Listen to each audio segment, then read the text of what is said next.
Welcome to this explainer.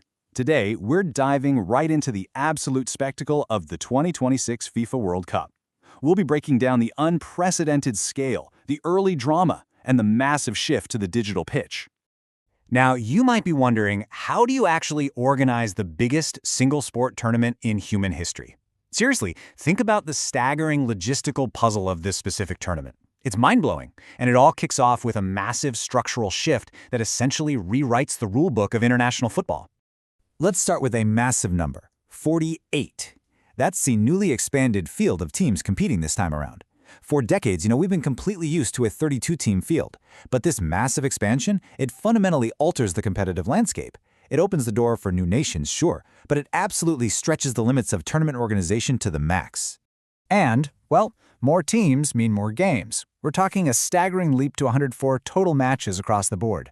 Just let that sink in for a second. That is an enormous inventory of football when you jump from the traditional 64 games to over 100. Literally every single aspect of hosting, broadcasting, and managing player welfare has to be entirely re-engineered from the ground up. To fit all of that action in, the tournament is going to run for 39 days, from June 11th to July 19th. This makes it the longest World Cup ever staged. It's a true marathon of global sport, and it's going to stretch the attention span and endurance of players, coaches, and us fans alike. Section 1, a World Cup supersized. So what does this structural shift actually mean? Well, the contrast between the old and the new is pretty stark. We're moving from a matrix of 32 teams and 64 matches directly to 48 teams and 104 matches. But the really wild part, a newly integrated round of 32 knockout stage. It means an extra elimination round right in the middle of things, which elevates the pressure way earlier in the tournament. And they aren't just doing this in one country. We're looking at 16 host cities spread across 3 sovereign nations, 11 in the United States, 3 in Mexico, and 2 in Canada. This creates some unprecedented cross-border travel challenges. We're talking varying climates, massive distances, and the wild logistics of moving teams and millions of fans across the entire North American continent. Because of those wild climate variations and the sheer volume of games, officials had to make a highly debated operational adjustment. They've instituted mandatory 3-minute hydration breaks exactly 22 minutes into each half, completely regardless of local weather. Now, this prioritizes player safety for sure, but it hasn't been super popular with everyone. U.S. coach Mauricio Pochettino even pointed out that while it gives coaches a quick chance to fix tactical problems, he personally felt they were totally unnecessary when conditions were good, saying they kind of disrupted the whole flow of the game. Section 2, chaos on opening day. Let's shift away from the macro logistics for a second and talk about the absolute unpredictability of the sport itself. When the whistle blew at Estadio Azteca for the opening match between Mexico and South Africa, things got wild. The referee handed out 3 straight red cards. South Africa lost Spefela Sithalo to a tackle and then Themba Zwane after a VR review for violent conduct. Then, deep into stoppage time, Mexico's Cesar Montes got sent off too. Seeing 3 red cards right off the bat in an opening match is incredibly rare. Actually, it's just one shy of the infamous 2006 World Cup record. South Africa's head coach, Hugo Broos, was visibly frustrated by all this. He argued that Zwane's dismissal was just way too soft. He said, and I quote, "The second red card, I don't think it was a red. It was too soft to give that as a red card." You can really hear the human emotion there, right?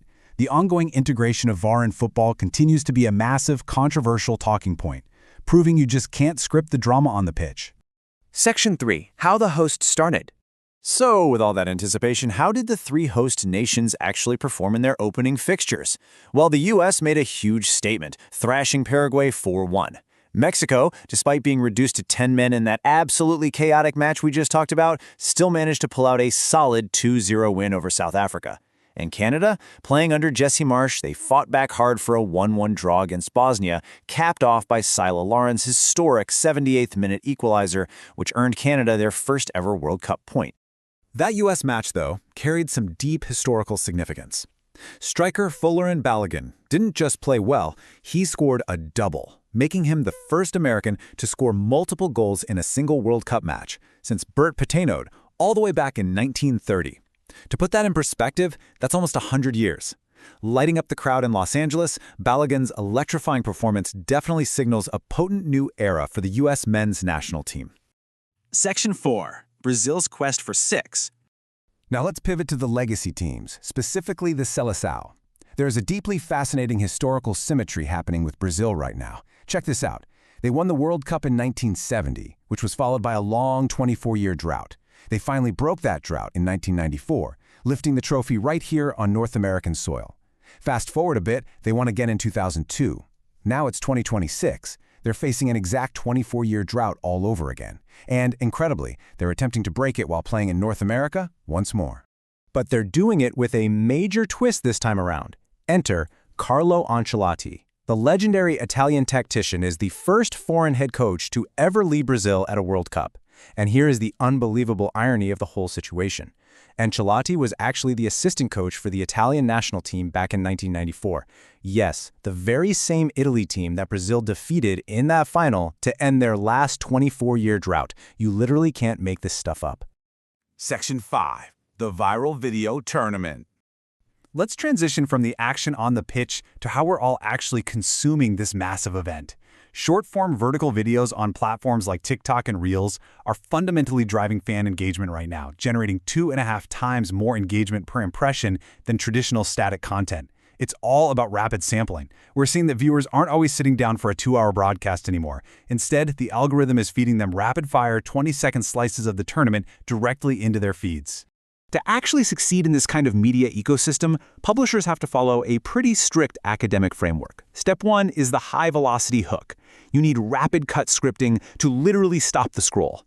But step 2 is where most people completely fail, retaining factual integrity. You absolutely must balance that sensational speed with empirical accuracy. Because if you do both, you achieve step 3, driving long-term viewer retention and building a truly loyal community. It really boils down to this harsh reality of media analysis. The inclusion of empirical inaccuracies severely compromises publisher credibility, which ultimately devalues long-term viewer retention. Think about it. With an insane inventory of 104 matches, rigorous factual auditing isn't just nice to have, it's the only way to survive the algorithm. If you post a sensationalized clip with the wrong score, the fierce audience pushback will absolutely tank your standing. So what does this all mean? Well, it brings us to the ultimate meta question for the modern sports fan. In a sprawling 39-day tournament packed with 104 matches, unprecedented travel, historical droughts, and absolute opening day chaos, will you remember the 90 minutes of beautiful struggle on the pitch, or will your entire memory of global sports history be shaped by the 20 seconds fed to you on your screen? It's definitely something to chew on as we watch the rest of this incredible World Cup unfold. Thanks for joining us on this explainer. Keep your eyes on the pitch, and we'll catch you next time.